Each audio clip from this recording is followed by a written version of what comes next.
Olá, Olá!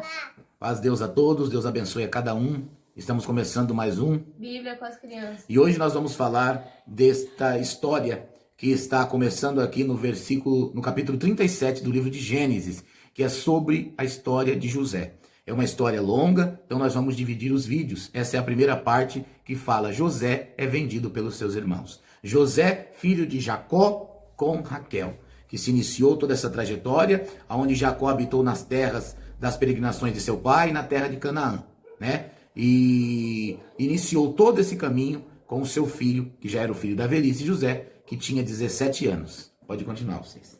Jacó gostava muito de José por ser filho de velhice, e então ele fez uma túnica colorida e deu para José. José trabalhava com as ovelhas junto com seus irmãos, filhos de Bila e Zilpa. Isso, que no caso os filhos de Bila e Zilpa é Naphtali, Gade, Dan e qual é o outro? Azer. Azer. Continua. Os irmãos deles não gostavam muito deles, ainda mais por ele ser amado muito pelo pai dele. E um dia... Os irmãos dele tinham uma repulsa a respeito dele devido, como ele era o filho caçula, a atenção, como para essa menininha aqui, ela é a nossa caçula. A atenção era mais voltada para José. E como Jacó já era avançado na idade e Raquel era estéril, não podia gerar, Deus abriu a sua madre, depois de tanto tempo, foi uma alegria muito grande, tanto para Jacó como para Raquel. E como Jacó sempre amou mais Raquel, sempre demonstrou isso claramente, e a única coisa que mudava das outras mulheres, que era Lia, Zilpa e Bila, em relação a Raquel, era que todas tinham dado filho a Jacó, menos Raquel. Deus foi lá e abriu a madre, e nisso despertou um certo desconforto, não só para os irmãos de José, como para as mulheres de Jacó, porque perceberam que a amada começou a ter a única coisa que elas tinham de diferente dela, ela começou a gerar, que Deus teve misericórdia dela. E veio assim José, aonde a Valéria está contando. Por isso que os irmãos, já pelo instrui da mãe, pelaquilo que ela falava, pelaquilo que eles ouviam, e pela situação de sempre ver Jacó dando aquela atenção para o mais novo, eles começaram a ter uma antipatia. Eles já pegaram raiva de José. Então, por José estar sempre com o pai, toda vez que José se aproximava deles, eles achavam: lá vem José para investigar e ficar curiando a nossa vida. E levá-la para nosso pai, né? Para ele ficar descontente. Então, daí veio essa situação que a Valéria continua. José sonhou uma vez que os feixes dos seus irmãos e os feixes deles levantavam, voavam, e os feixes de seu irmão curvavam-se perante o dele. Ele contou esse sonho para os irmãos dele, e os irmãos deles falaram: você acha que a gente se prostrará a você? Isso, eles receberam aquilo como uma afronta. Na hora que José chegou para eles e falou: olha, eu vi ali os feixes seus, né, os molhos, né, e subiu, e vocês se curvaram e o meu ficou de pé. Naquele momento ali, os irmãos dele, né, Zebulon, Judá, falou: que negócio é esse, menino? Quer dizer que tu vem agora após nós e você vai reinar sobre nós? Então, a cada vez, se não se bastasse só a atenção de Jacó para José, que era algo que era notório a todos, né, ainda teve essa situação que José sempre tinha os sonhos.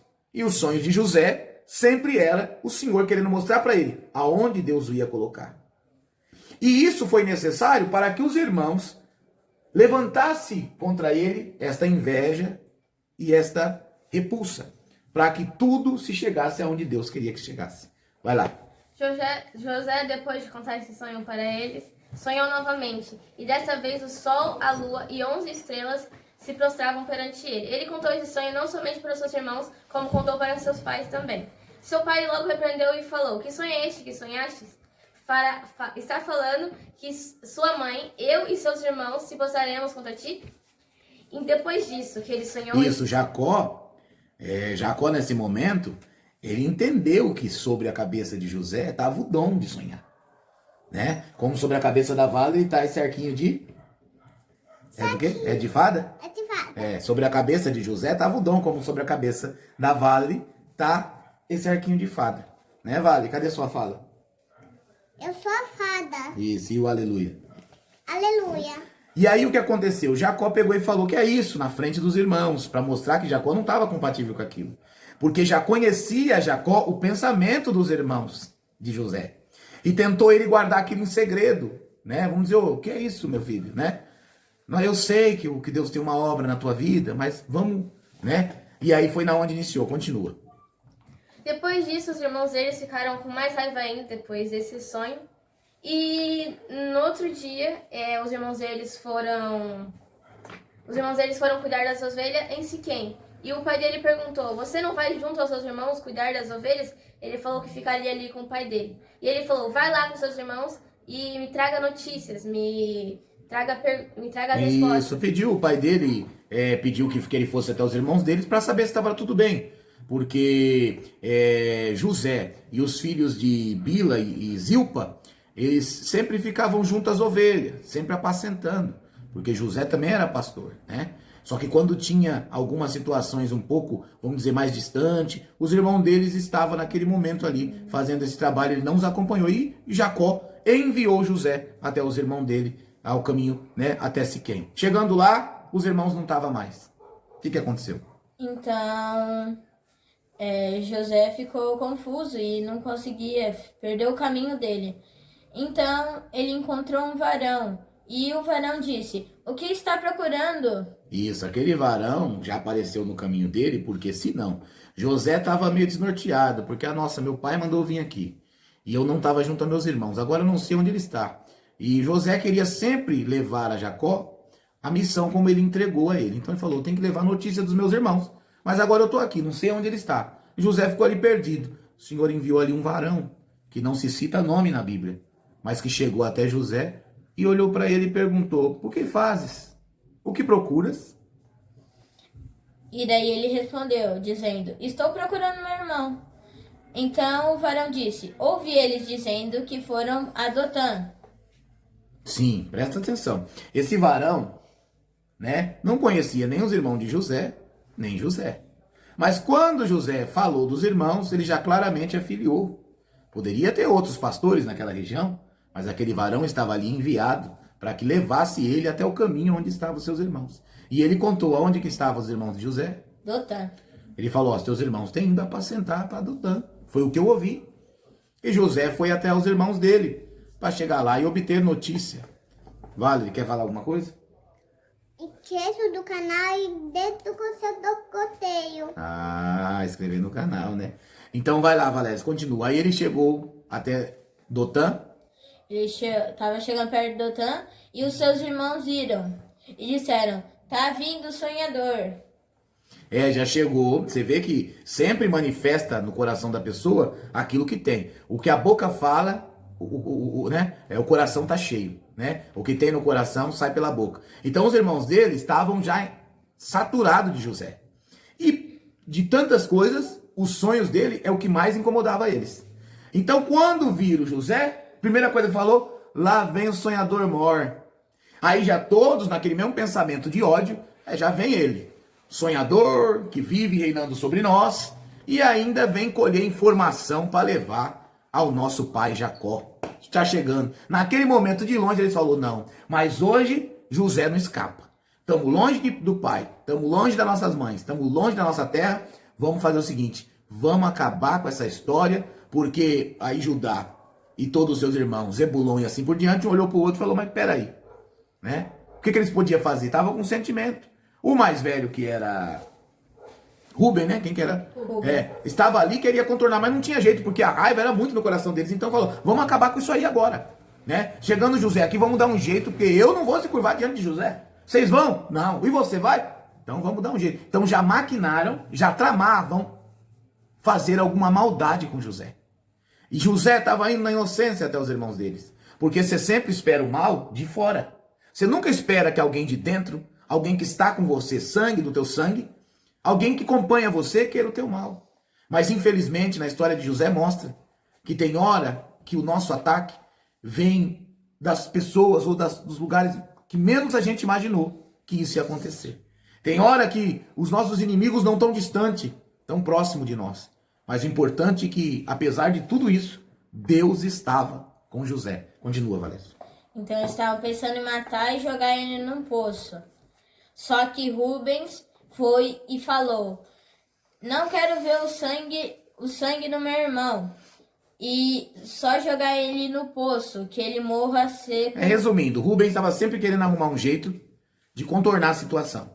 Mas ele era a minoria, contra os irmãos todos enraivecidos. Então ele queria contornar aquilo ali, então ele falou: vamos jogar num poço. Porque ele sabia, vai jogar num poço, pode sobreviver. Então vai lá, joga no poço. Ele achou que ficaria por isso mesmo. Na cabeça dele, José receberia um castigo, e quando os irmãos acalmassem os ânimos, ele ia lá, tirava José e voltava com ele, entregava ele a Jacó. Mas não foi isso que aconteceu. O que aconteceu, Valézia? Aconteceu que quando jogaram ele lá dentro do poço, que José se aproximou e jogaram, os irmãos foram comer pão. E Rubens foram para outro lugar. Vamos dizer, Rubens se afastou por um instante. E naquele momento, a mente que já maquinava o mal, estavam ali imaginando, de repente, o que eles viram? Os ismaelitas. Né? E eles, o que os ismaelitas levavam? Eles eram mercadores, né? Eles vendiam, trocavam, levavam. Só que naquele momento os ismaelitas estavam levando alguma coisa para o Egito, para vender. Você lembra o que era? Era mirra. Mirra. E... Era Tá. mirra. Isso, eles estavam levando ali. Aí passou o ismaelita, eles já viram. Naquele momento, Judá falou assim: opa, o povo ali que compra e vende, sempre, o Egito sempre pega escravo de um jeito ou de outro. Vamos fazer o seguinte: em vez de nós ficar com o sangue do nosso irmão sem ganhar nada, vamos ganhar alguma coisa com ele. Esse menino aí fez nós passar tanta raiva. Vamos vender ele. Pegou lá José, trouxe, veio os ismaelitas. Depois passou os medianitas, né, com seus mercadores. Resumindo, negociaram por quanto? 20 moedas de prata. 20 moedas de prata. O irmão, o caçula, o que o pai deles amava. Negociaram por 20 moedas de prata. E para onde levaram José? No Egito. O Egito. Essa é a nossa primeira parte, que hoje nós falamos sobre o capítulo 37 de Gênesis, que fala: José é vendido pelos seus irmãos. Resumindo tudo isso, no meu ver, começou pelo amor e um sentimento. E na hora que isso acontece, é quando os que estão em volta começam a se sentir incomodados. Porque quem ama e é amado, quem é reconhecido, seja por pai, por mãe, por amigo, pelo aquilo que se exerce, sempre alguém vai estar ali olhando e invejando, ou querendo alguma coisa para que você venha cair. Porque você está atrapalhando o caminho dele. Quem é amado por Deus é igual José, que era amado por Jacó. Quando Deus tem plano na tua vida e Deus investe em você, sempre vai ter os invejosos. Aqueles que se dizem seus irmãos, que se dizem seus amigos, mas que olham a tua vida e vê todo dia falando: nossa, mas Deus ama tanto ele assim? Mas por que ele recebe isso? Que nem José recebeu uma túnica? Mas por que Deus deu essa vitória para ele? Mas por que Deus se usa daquele? Por que Deus faz isso com aquele lá? Possuídos de inveja. E quanto mais inveja e rancor se crescem no homem, mais para trás ele anda. E quando Deus está com alguém, inveja, feitiço, porta fechada, precipício, não embarga carreira. Um resumo rápido, Valéria. Um resumo bem rapidinho. Eu acho que a gente não pode ter inveja e que se a gente for bom, a gente sempre está andando com Deus.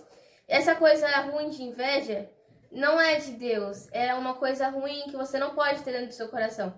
Sempre ser bom e tentar sempre ver se a pessoa é bom, Deus está usando naquela pessoa, assim, fica feliz por ela. Isso, nós temos que tirar o proveito da nossa companhia e da nossa vivência, que quando Deus exalta alguém ou abençoa alguém, nós temos que ter orgulho de participar da vida dela. Ele é um vitorioso, eu sou irmão dele. Ela é uma vitoriosa, é minha amiga, é minha companheira, é o meu irmão, é o meu... Então, nós temos que, na vida das pessoas, quando elas levantam, quando elas prosperam, nós temos que usar aquilo com orgulho, por fazer parte da nossa trajetória. Eu tenho os meus amigos que Deus abençoou, amém. E creio que um dia chegará a minha vitória. E se ela não chegar, fico feliz por aqueles que já vitoriaram já estão vitoriosos. Porque a partir deles, a vitória também chegará a mim. né? Não foi que nem aquela mulher falou lá pro, ô meu senhor, os cachorrinhos também se alimentam das migalhas que caem da sua mesa. Vamos dizer, sempre quando alguém é beneficiado e nós ficamos contentes por isso, nós também somos beneficiados automaticamente, né? Não tinha lá as plantações de Boaz e o despojo, aquilo que ia caindo, Ruth e Noemi não colheram aquilo ali? Então ela estava colhendo daquilo que era a benção de alguém. Então nós temos que aprender a estar e ter orgulho quando Deus abençoa alguém e nós fazemos parte daquilo. Estamos próximos. Nós temos que entender o quê? Deus levantou ele e a nossa alegria de estar aqui para dizer amém. E se estamos aqui juntos é porque Deus preparou. Nunca falar, ai, nossa, ele cresceu, eu não. Ele prosperou, eu não. Ele vence, eu não venço. Não. Isso é um espírito faccioso que tem acabado com muitos. Mas creio que com essas crianças estão levando esse evangelho, já dentro do coração delas estão plantando isso aí, que o Senhor plante no coração de cada um de nós, sabendo se alegrar com a vitória do nosso semelhante, com aqueles que estão do nosso lado. Não só com a nossa, porque vem a nós, tem o reino de Deus também. Então temos que saber receber, agradecer e nos colocar cada um no nosso lugar. O que é nosso, o que é do outro é do outro. Sabemos se alegrar por isso. Valério. Você nunca pode ter ganância igual como... A minha filha. Igual como Judá foi, que ganância... Não é uma coisa de Deus como inveja que a Lela falou e essas coisas, porque não é de Deus. Você sempre tem que estar com a bondade no seu coração. Isso, a ganância só foi um passo daquilo que ele já tinha, né? Eles falaram assim, só matar não adianta. Se eles levar para lá para o Egito, se matar no meio do caminho, para nós não tem problema, né? Porque nós já ia fazer isso e o sangue não fica sobre a nossa mão e nós ainda levamos um dinheirinho para aproveitar isso, né? Então, ganância, inveja, vanglória, tudo isso nós temos que aprender no nosso dia a dia a se livrar dessas coisas.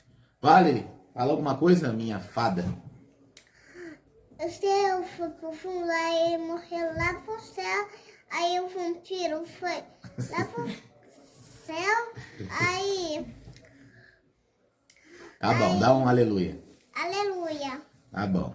Então, esse foi o capítulo 37. As demais partes daí de Gênesis, a partir de 37, a história de José, serão seguidamente nos próximos vídeos. Deus abençoe a todos. Um beijo no coração de cada um. Valerie, dá tchau. Tchau. Paz, Deus abençoe.